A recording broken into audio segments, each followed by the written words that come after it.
Definitivamente, Jacques Delors y su grupo de investigadores de la UNESCO dieron a la educación un papel tremendo, una responsabilidad muy grande.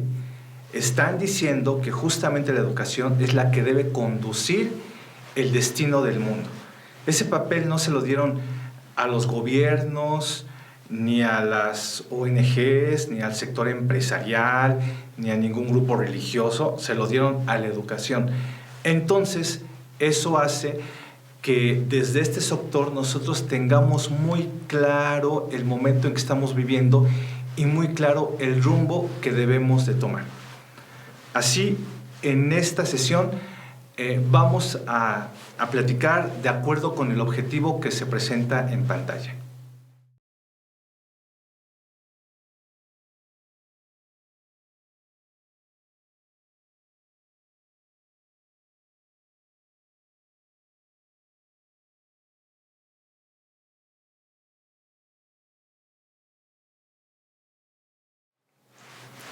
Primero, vamos a hacer una pregunta. Usted dígame, ¿en qué sociedad vivimos actualmente? Algunos de ustedes están comentando que vivimos en la sociedad de las tecnologías.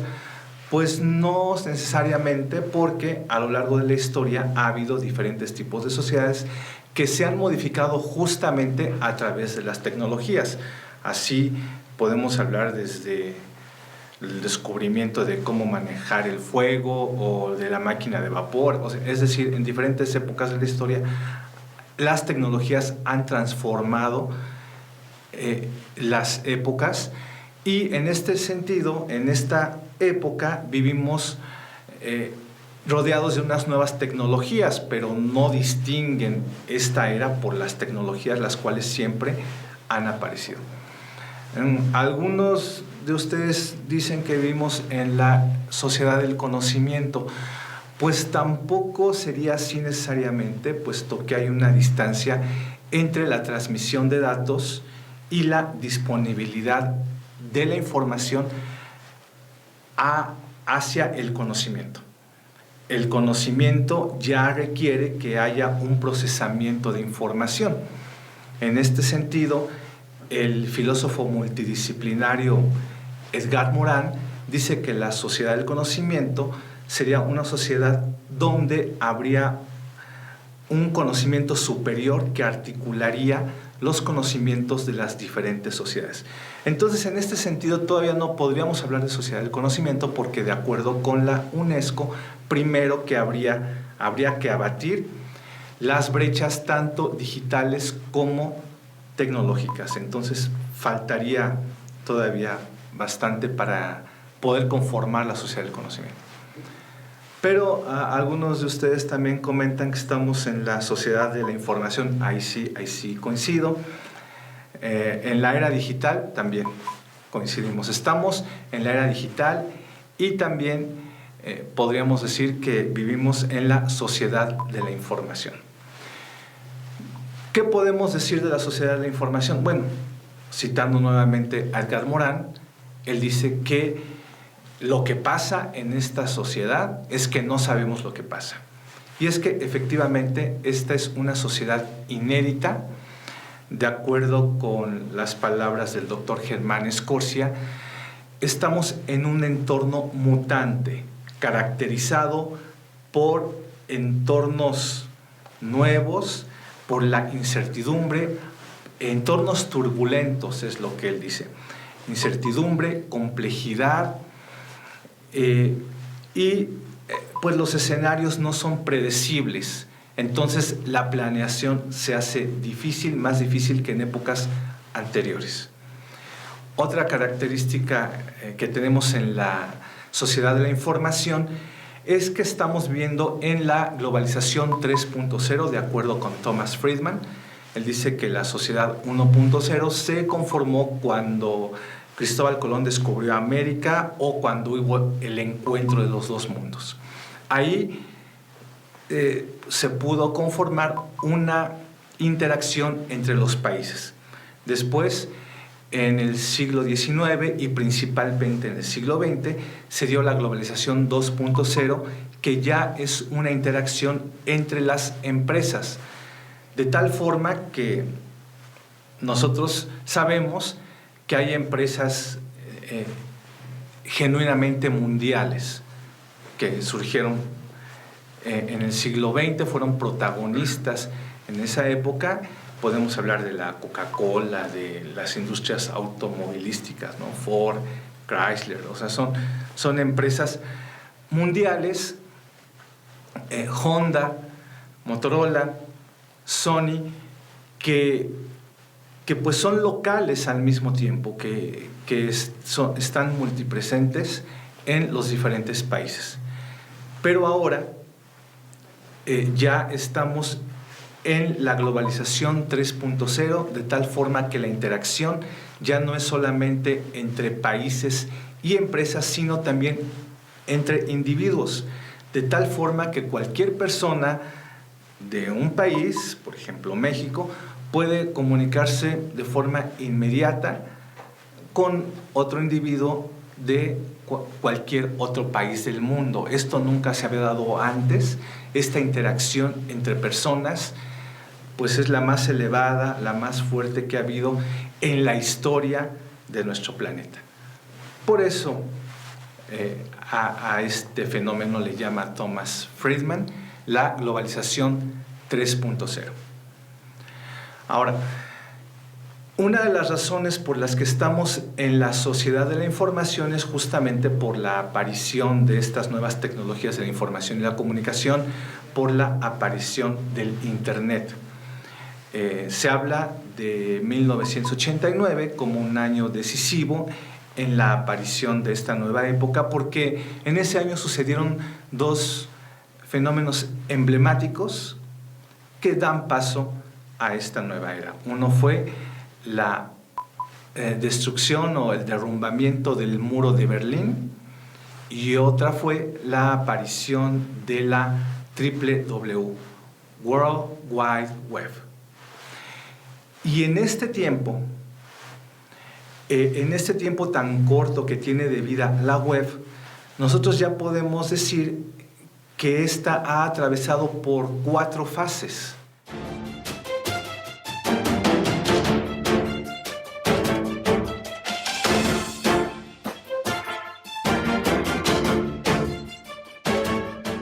En su corta vida ya ha habido una evolución bastante fuerte. Primero empezaríamos con la web, cómo surgió.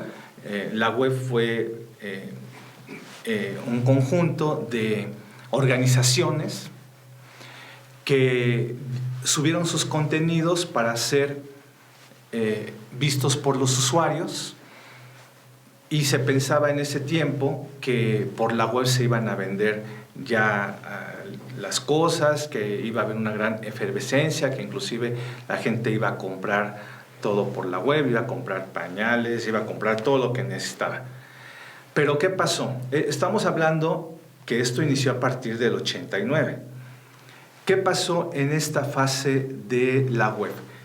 ¿Tuvo éxito o no? Pues la realidad es que no, que en los 90 se dio justamente el fenómeno de la explosión de la burbuja.com, y muchas empresas se fueron a la quiebra porque no resultaron las cosas como estaban previstas. Así, pues ya no hemos escuchado nada últimamente de estas empresas emblemáticas como la American Online o este navegador, Netscape, y otras empresas que se fueron a la quiebra. Entonces, después de esta explosión de la burbuja.com,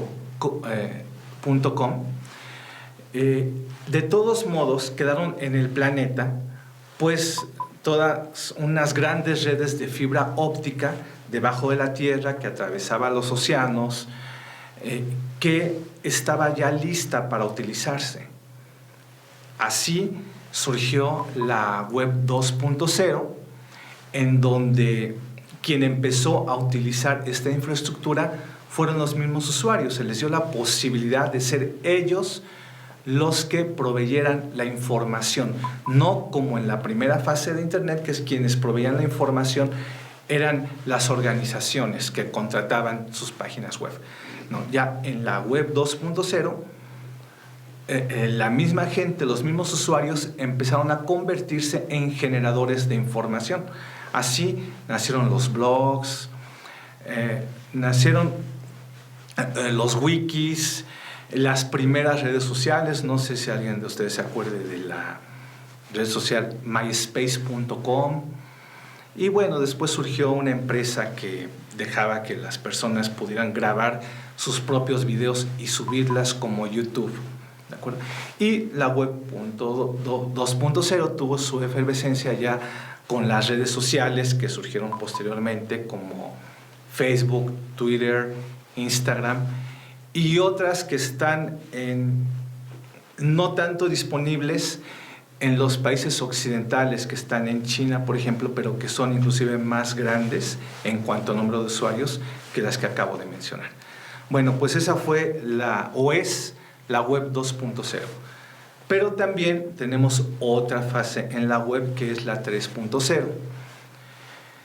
Si todos nosotros en este momento entramos a youtube.com o a facebook.com o a Netflix o a Twitter, nosotros vamos a ver que a cada uno nos va a aparecer información distinta.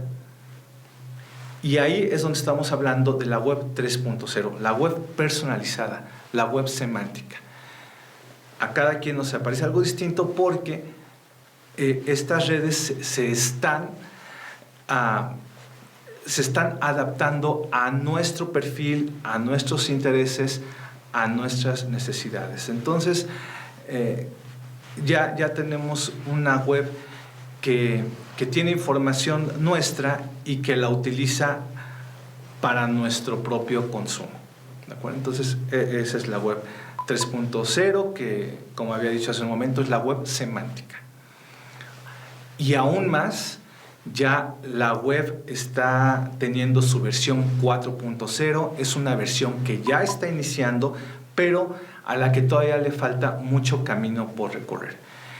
A esta web se le conoce también como la web ubicua, y es que antes el Internet estaba en los PCs solamente, o en las PCs. Ahora ya también está en los teléfonos, en las pantallas planas y posteriormente, bueno, en las tabletas, por supuesto, y posteriormente también va a estar en los refrigeradores de nuestras casas, en los coches, en las lavadoras, en las estufas, en el baño. Es decir, vamos a tener red ya en todos los dispositivos y estas van a estar interconectadas. De tal forma que muy probablemente en un futuro a mediano plazo usted se va a levantar porque su celular en la mañana ya le dice que es hora de despertarse,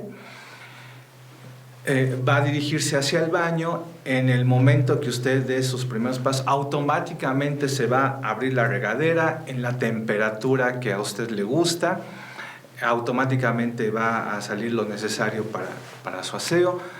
Cuando usted va a bajar hacia la cocina, pues se van a ir prendiendo las luces automáticamente, se va a generar el café que le gusta, quizá ahí el jugo, lo que necesita para desayunar, y ya cuando esté listo para irse, automáticamente se va a abrir la puerta, se va a encender el coche. Al entrar el coche ya va a saber a dónde tiene que ir a usted e inclusive el coche se va a manejar solo. Esa es la web 4.0 y se predice que en los 10 años que vienen pues va a ser una de las más pues de los trabajos o todos los trabajos en relación a la web 4.0 pues van a estar muy presentes en las áreas productivas. Entonces pues ahí vienen fuentes de trabajo.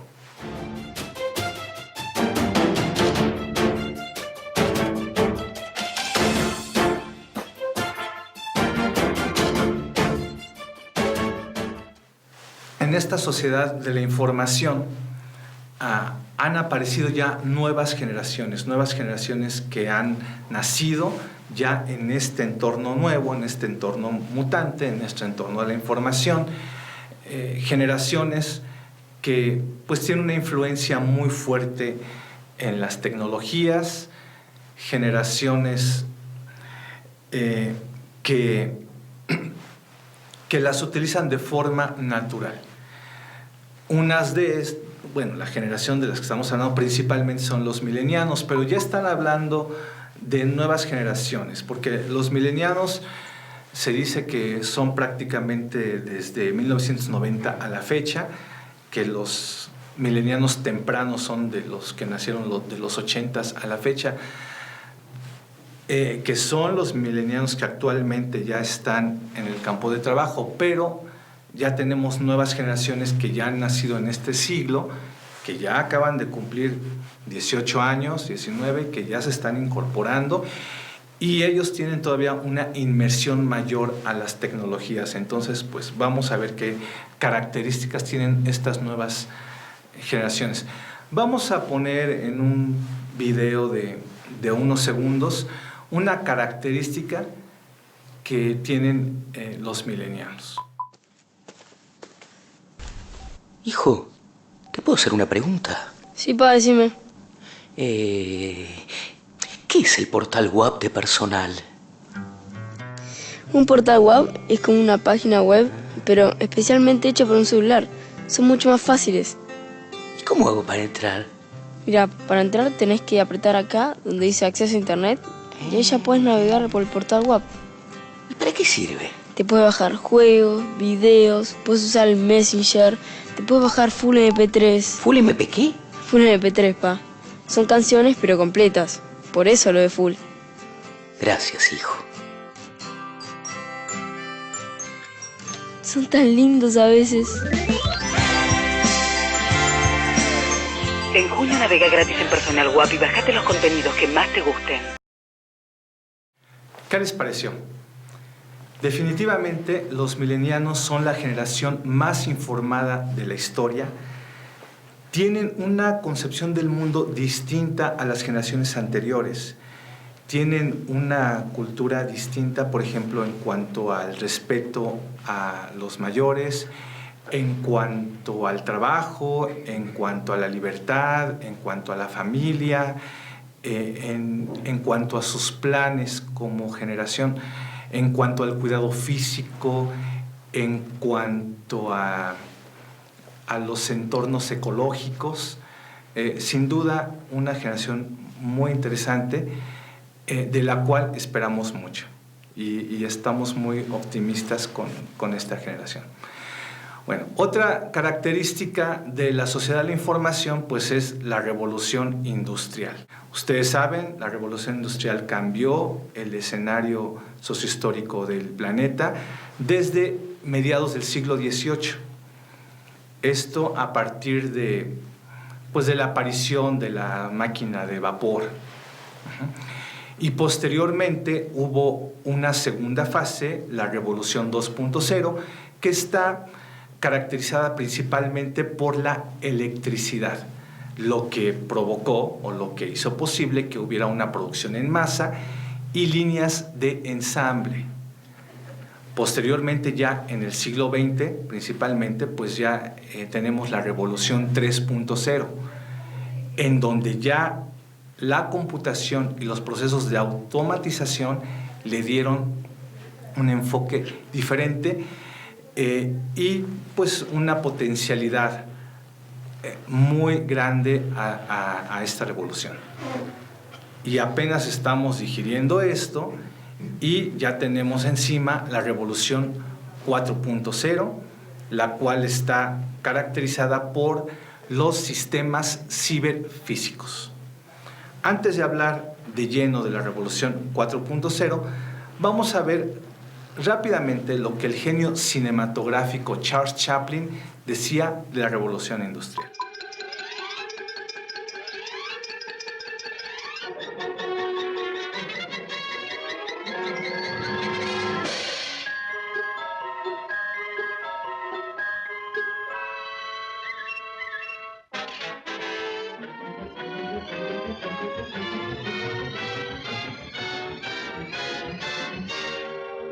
¿Qué tal? ¿Qué opina?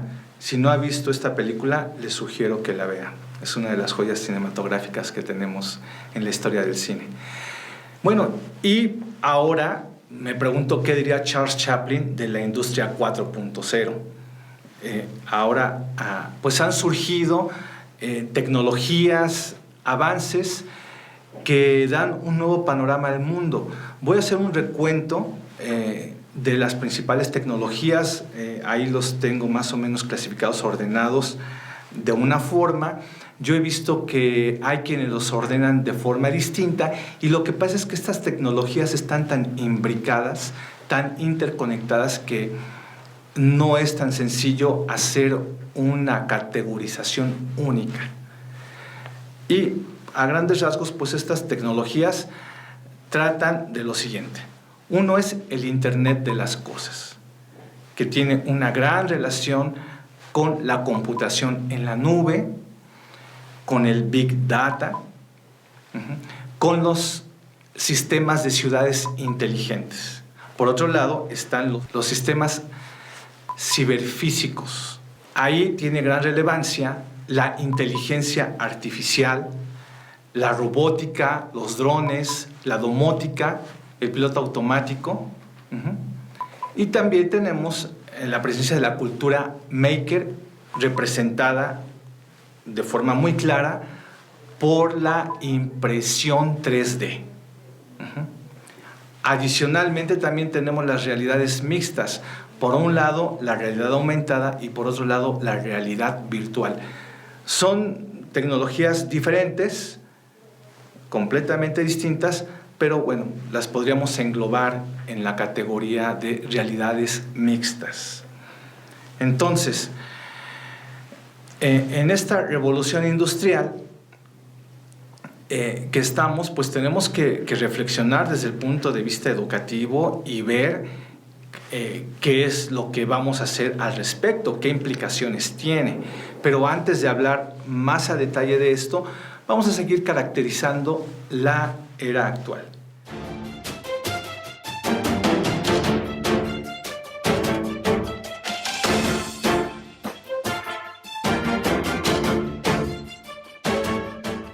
Otra característica de la era en que vivimos, pues tiene que ver con las familias.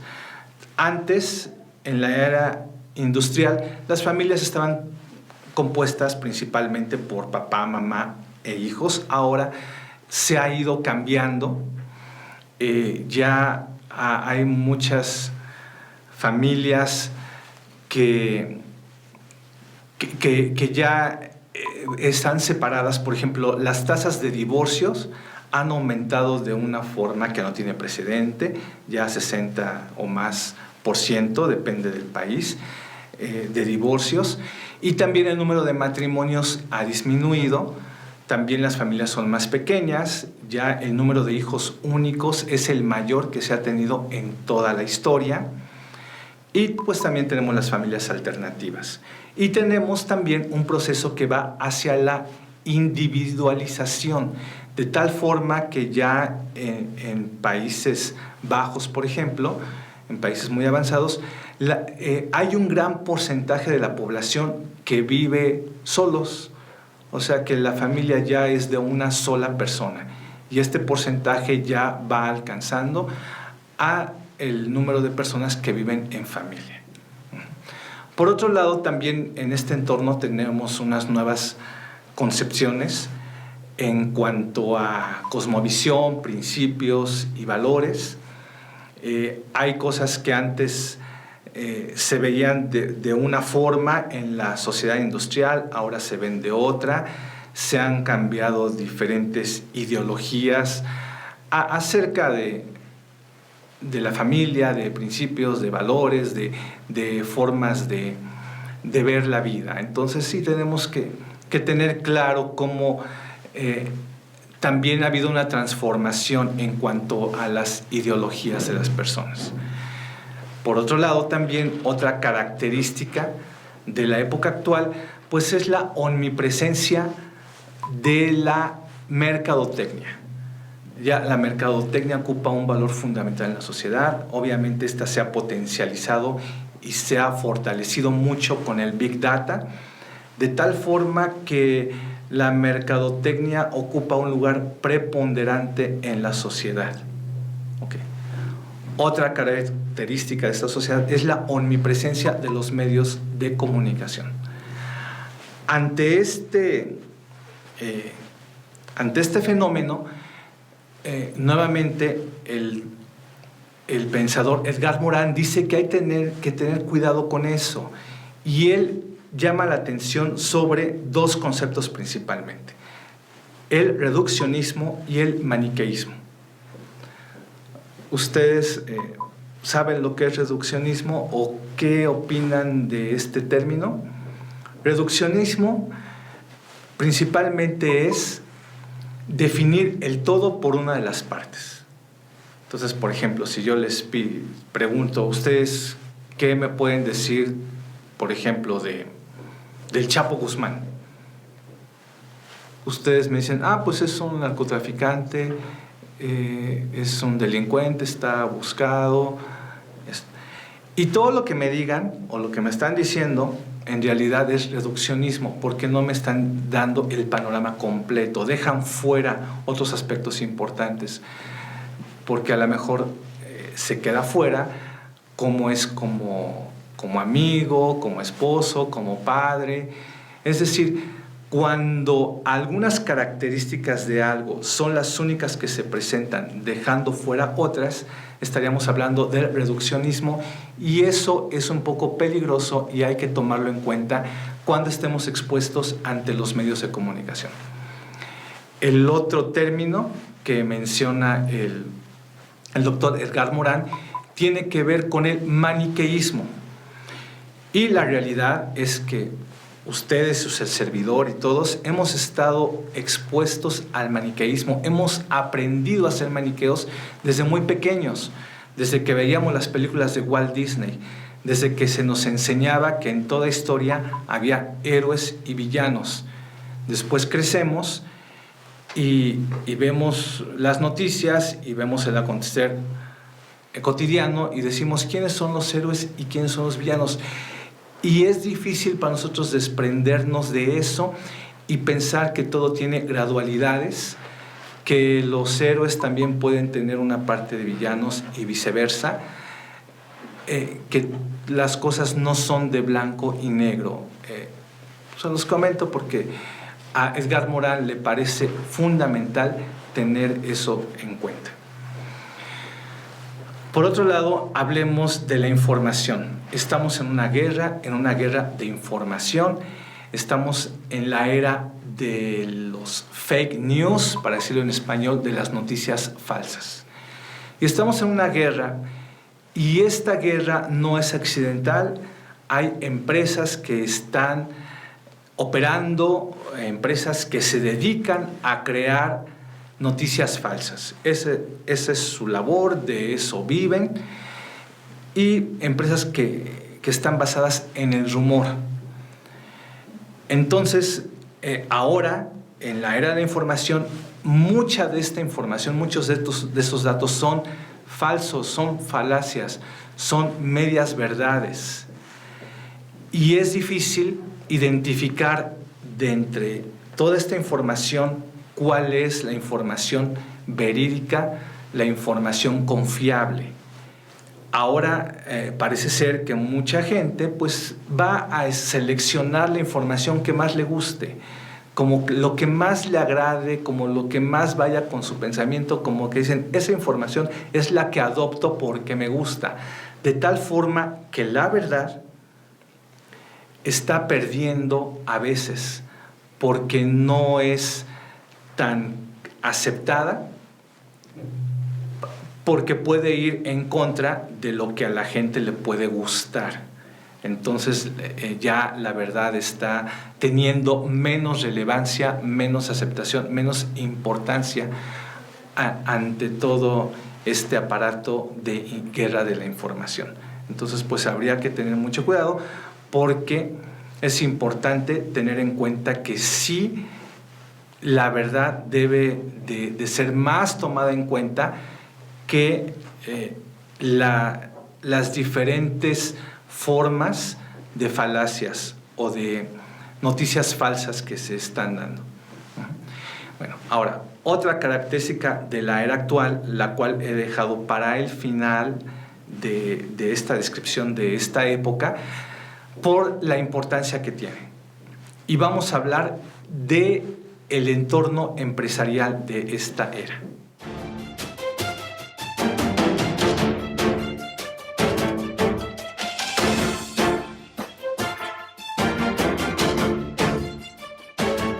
Miren, para hablar de este entorno, pues yo les recomiendo 2 libros. Hay uno que se llama Superintelligence, de Nick Bostrom. Es un libro de la Universidad de Oxford. Y de hecho, el autor es el director del Instituto para el Futuro de la Humanidad de la Universidad de Oxford. Entonces, pues lo que viene ahí es resultado de investigaciones muy serias al respecto. Y otro libro que les recomiendo, que es un libro en español y que retoma muchas de estas cosas ya referidas en el libro de Superintelligence, es el libro de Sálvese quien pueda, de Andrés Oppenheimer. Ahora, ¿qué es lo que se está presentando en cuanto a este nuevo entorno de realidad? Que ya muchos de los trabajos son realizados por robots, de los trabajos que antes realizábamos solamente humanos. Entonces, en una imagen podemos ver un hotel en donde la recepcionista es un robot. En la imagen de abajo podemos ver que el robot inclusive es un dinosaurio que está atendiendo a estas personas. Esto es un hotel en Japón, en donde todo el personal pues son robots. De hecho, en este hotel, como en otros más del mismo Japón y de otros países, solamente hay 2 humanos atendiéndolo. Uno es el director general y otros son los de soporte técnico de los robots. En la siguiente imagen podemos ver un restaurante. En el restaurante pues hay un mesero robot.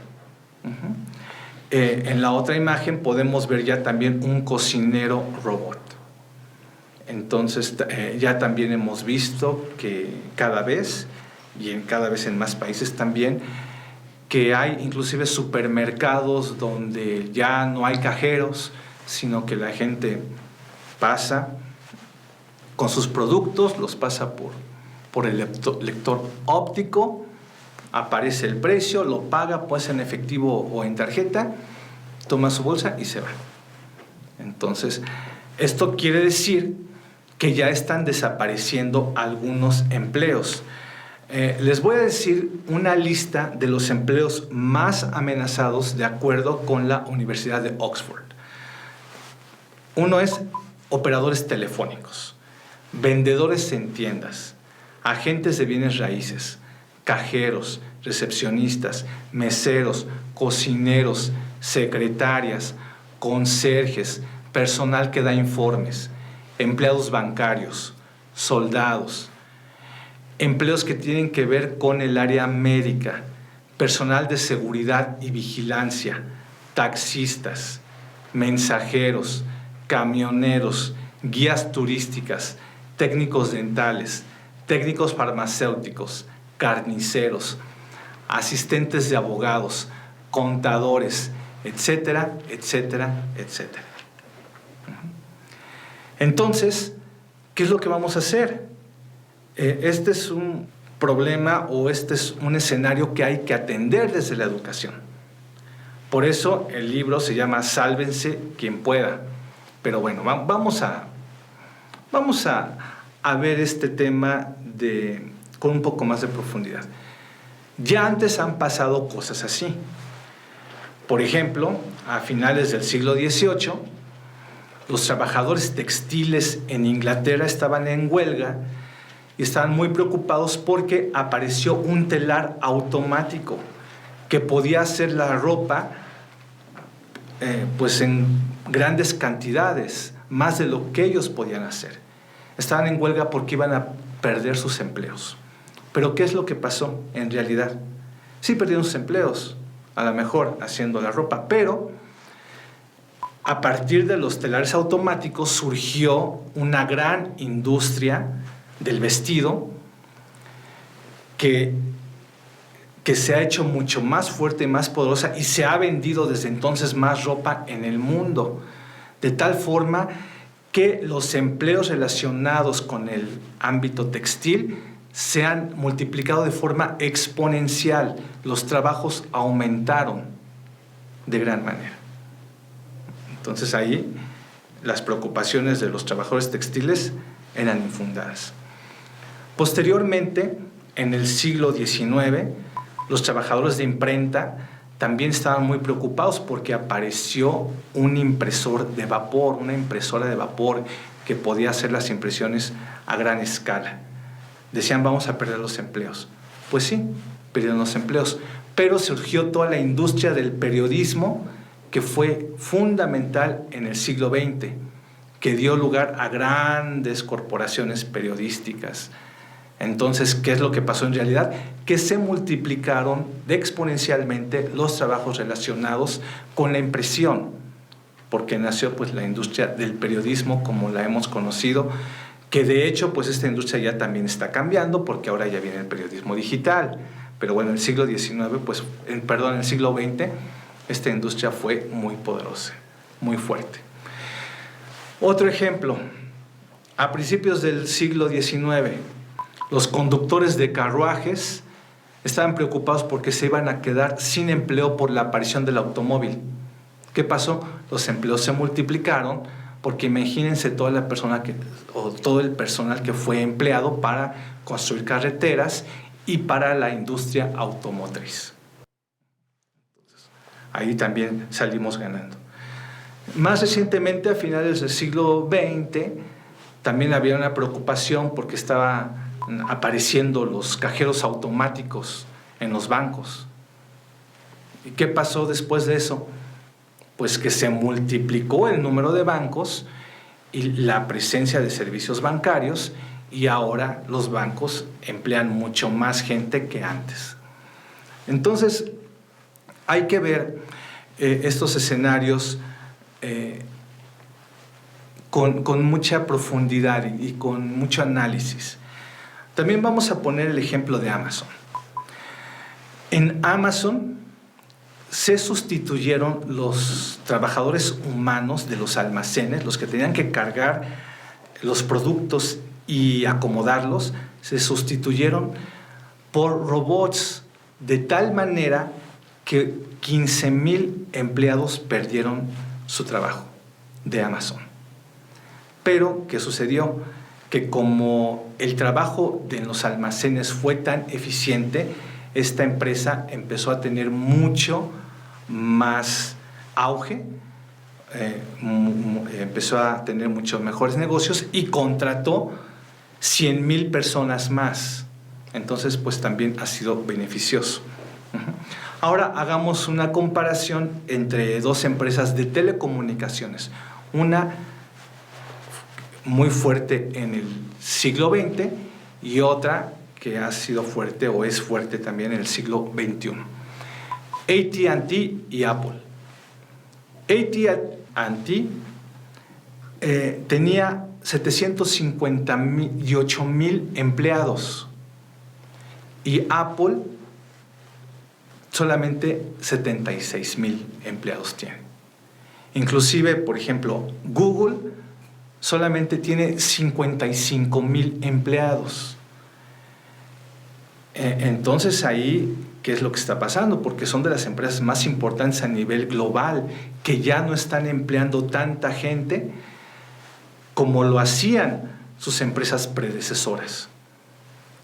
Pero sin embargo, habría que considerar que en el caso de Apple hay mucha gente que vive de lo que trabaja de forma indirecta para Apple. Por ejemplo, utilizan sus plataformas para hacer aplicaciones, para venderlas, para diferentes actividades relacionadas con Apple, y esas personas ascienden a 1.9 millones.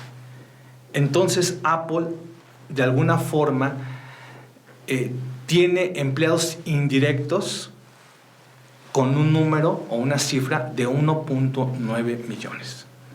Entonces las cosas son un poco más complejas de lo que parecen, y de tal forma que hay principalmente dos escenarios en cuanto a los empleos.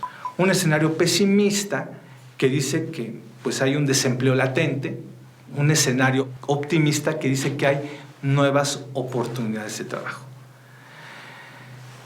Esto pues, es algo también que debe ser contemplado, y de hecho ya en los estudios, en los análisis que se hacen también desde la Universidad de Oxford, se dice que muy probablemente en el futuro vaya a haber 3 tipos de personas en cuanto al entorno empresarial. Uno es las personas élite, las personas adecuadas a las tecnologías, que las utilizan favorablemente para sus negocios, sus quehaceres laborales. Este va a ser el grupo élite. Otro grupo va a ser los prestadores de servicios, es decir, aquellas personas que puedan hacer lo que no puedan hacer los robots. Y estamos hablando de empleos que tienen mucho que ver con cosas como, por ejemplo, entrenadores físicos, maestros de zumba, profesores de tenis, los que cortan el cabello, es decir, personas que pueden hacer cosas que no pueden ser sustituidas por un robot. Imagínense, ustedes no irían a lo mejor a que les cortara el cabello un robot, ¿verdad? Ellos son los que van a seguir teniendo sus empleos, a lo mejor hasta sus empleos van a ser mucho mejor pagados. Y por otro lado va a haber otro grande grupo que va a ser el de los desempleados, de las personas que se van a quedar sin empleo, ¿de acuerdo? Que va a ser un número grande, y que habría que ver qué es lo que sucede con estos grupos, si ellos van a vivir de los impuestos o se van a quedar en la pobreza. Son cosas que están pendientes por resolver, y quien lo tiene que resolver de forma intelectual pues es justamente el sector educativo.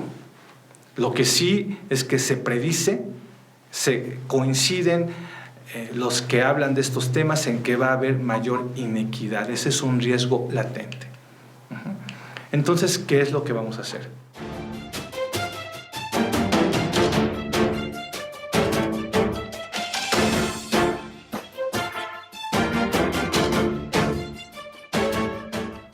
¿Qué podemos nosotros hacer desde el punto de vista de la educación?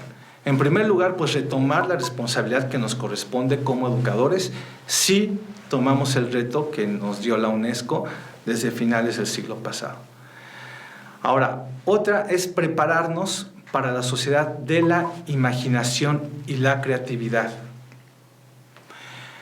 Antes estaba hablando mucho, la UNESCO lo ha estado diciendo, que la idea es conformar la sociedad del conocimiento. Pero ahora el doctor Germán Scorcia va más allá de eso. Dice que además, o sea, el conocimiento es como parte de, pero a donde tenemos que ir es a la conformación de la era de la imaginación y la creatividad. O sea, el conocimiento no basta, tenemos que ir más allá. Entonces habla ahí él de varios elementos que son determinantes en esta era. Uno es el pensamiento exponencial, otra es la creatividad, otra es la innovación, también la disrupción y el hackeo. Habla de la economía de la imaginación, que hay que pensar cómo se va a dar un valor agregado de orden superior, y esto potencializado por las tecnologías exponenciales y basados en economías intangibles y colaborativas. Vamos a poner un ejemplo, algunos ejemplos de los que inclusive ha hablado el doctor Germán Scorcia. Por ejemplo, la empresa que ahora mismo maneja el mayor número de taxis es Uber, y Uber no tiene un solo taxi. La empresa que provee el mayor número de contenidos, o de los que provee el mayor número de contenidos a nivel global, es Facebook, y Facebook no genera contenidos. Entonces, ahí el valor no está en que ellos estén generando esos productos, sino en el valor que da el conocimiento, la imaginación, la creatividad.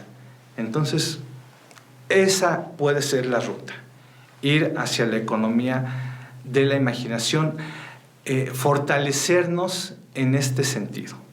Lo que marca el doctor Scorcia y lo que nosotros como educadores debemos de tomar muy en cuenta.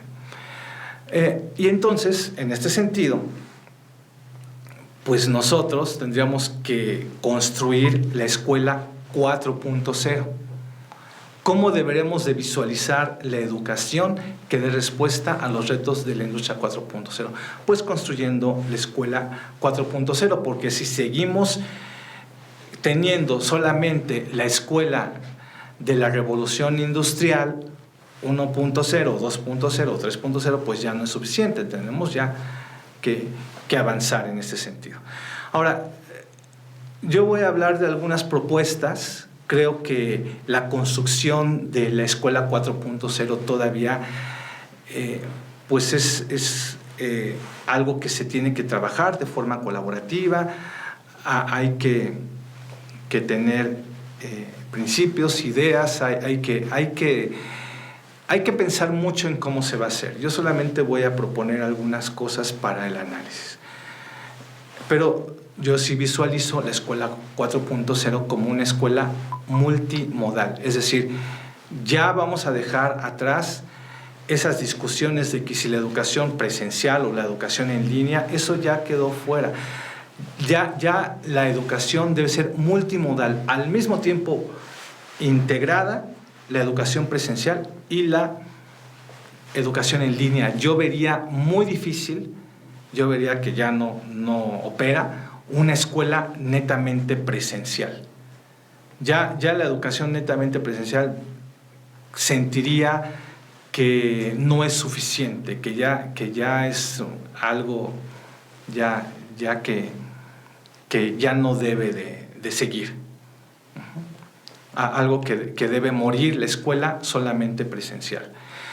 Ahora, también la escuela 4.0 pues debería ser una escuela con ambientes físicos y virtuales, es decir, también la escuela debe estar en la nube. Debemos aprovechar la industria 4.0 para la escuela. Debemos de pasar de las TIC a las TAC y a las TEP. No porque se cambien las TIC, sino porque se cambie la forma de interactuar con ellas. Entonces, ¿qué son las TAC? Bueno, pues las TAC son las tecnologías del aprendizaje y conocimiento. Es decir, usar las TIC para aprender y generar conocimiento. Y también para las TEP. ¿Qué es TEP? Tecnologías para el empoderamiento y la participación. ¿De acuerdo? Estoy hablando de un uso eficiente, estratégico, de un uso académico de las tecnologías. Potencializar ese uso. Y también pues hay que tomar para la educación todo lo de analítica del aprendizaje, de tal forma que podamos beneficiarnos, ¿no?, de lo que se llama en inglés Learning Analytics. También debemos formular y reformular nuestros paradigmas educativos. El construccionismo fue o ha sido un paradigma educativo muy importante para esta era. Ahora debemos también tomar en cuenta el conectivismo. Tomar en cuenta en los procesos de aprendizaje la presencia de las tecnologías para favorecerlo. También pues tenemos que fortalecer las metodologías de aprendizaje para estos nuevos entornos. Ya está mucho en boga el aprendizaje basado en competencias, Ya hablamos de métodos que ya son muy comunes ahora en las instituciones de calidad actual, los métodos de aprendizajes basados en problemas, de método de caso, de aprendizajes orientados por proyectos, pero todavía, en realidad, aunque todas estas metodologías, estos métodos ya están presentes, todavía hace falta mucho para utilizarlos adecuadamente, de utilizarlos de forma óptima. Sí hay mucho trabajo que hacer en ese sentido. Todavía hay muchas instituciones que están estacionadas en el conductismo. Y también, por supuesto, habría que incluir el método de aula invertida, que habría que adoptarlo más, de una forma más general en todas las instituciones. En la escuela 4.0 se tienen que incluir también materiales, que ya no sean solamente el libro de texto o el pizarrón. Ya tenemos que utilizar, como les decía, la industria 4.0 en los materiales de aprendizaje. Entonces, pues tendríamos que trabajar más con objetos de aprendizaje, que aunque estos objetos han sido tema de conversación desde hace 20 años, en la actualidad todavía hace falta mucho que trabajar en ese sentido. Tendríamos que trabajar más en la robótica educativa, en las realidades mixtas con objetivos de aprendizaje, la realidad aumentada, la realidad virtual, y también mucho en la gamificación. Con todo esto que se ha dicho, es importante fortalecer que en el sector educativo, independientemente de la disciplina que se trate o de los temas a aprender en cuanto a información, en todos los casos se deben de promover el desarrollo de competencias genéricas, como competencias de trabajo independiente, competencias de pensamiento crítico, de pensamiento algorítmico, de pensamiento heurístico, de colaboración, de creatividad, de comunicación, uso estratégico de las TIC y comportamiento ético. Estas competencias genéricas que estoy comentando no las estoy sacando de la manga. El Foro Mundial las comenta, también el doctor Germán Escorcia ha hablado mucho de estas competencias. Inclusive cuando hablamos de las competencias digitales, ya los documentos que hay, la literatura que hay de competencias digitales están contemplando ya estas competencias que comento. Entonces, pues es importante enfatizar la enseñanza de estas competencias, que es lo que nos va a permitir enfrentar los retos que vienen, porque la información que podamos estar dando en la escuela pues va a cambiar en este entorno mutante. Pero si desarrollamos estas competencias, va a ser más fácil que los aprendientes de esta época se puedan adaptar y enfrentar los retos que tenemos en la actualidad. Es importante también seguir los lineamientos de la UNESCO. Estos lineamientos han sido dados desde el siglo pasado, pero no hay que perderlos de vista. Tenemos que seguir a grandes rasgos 3 pasos en cuanto al uso de las tecnologías. El primero es la alfabetización digital, el segundo es el uso de las tecnologías en los quehaceres educativos, y el tercero es que los aprendientes pasen de ser consumidores de la información a generadores de la misma. Es importante también fortalecer en particular las actividades de trabajo colaborativo para que todo lo que hagamos pueda tener beneficio para más personas. Imagínense si los docentes y los alumnos, por ejemplo, crean su material, crean material de aprendizaje, crean nuevas cosas y lo comparten. Entonces, eso que compartan, pues le va a beneficiar a otras personas que a su vez van a generar nuevos materiales y también los van a compartir. Entonces, si un docente hace un material, va a beneficiarse de ese material, pero también del que hagan 500 docentes que tiene alrededor. Entonces, valdría la pena trabajar colaborativamente en este sentido, hacer bancos de material, hacer este tipo de apoyos, de redes de apoyos para fortalecer nuestro trabajo educativo. Pues también uno de los retos educativos que tenemos pues es reflexionar en cuál es el papel docente. Reflexionar que el docente pues tiene un papel fundamental en esta era, tiene un papel protagónico. Podríamos decir que esta era que tenemos y la era que viene pues es la era del docente, más bien la era del educador. Es la era en donde el educador pues es de las figuras más importantes y entonces en ese sentido se tiene que fortalecer el docente como un agente de transformación, un agente en el que va a liderar el cambio, porque todo lo que hace un docente pues va a repercutir en sus estudiantes. Pero ahora también en esta época un docente ya no va a tener solamente los alumnos que tiene en un espacio físico, sino tendría muchos más potencializados por las nuevas tecnologías.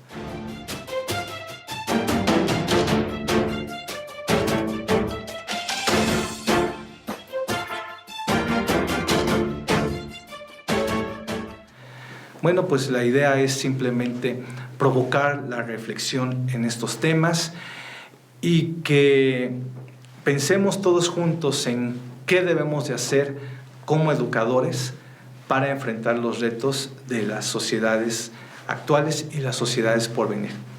Gracias por su atención.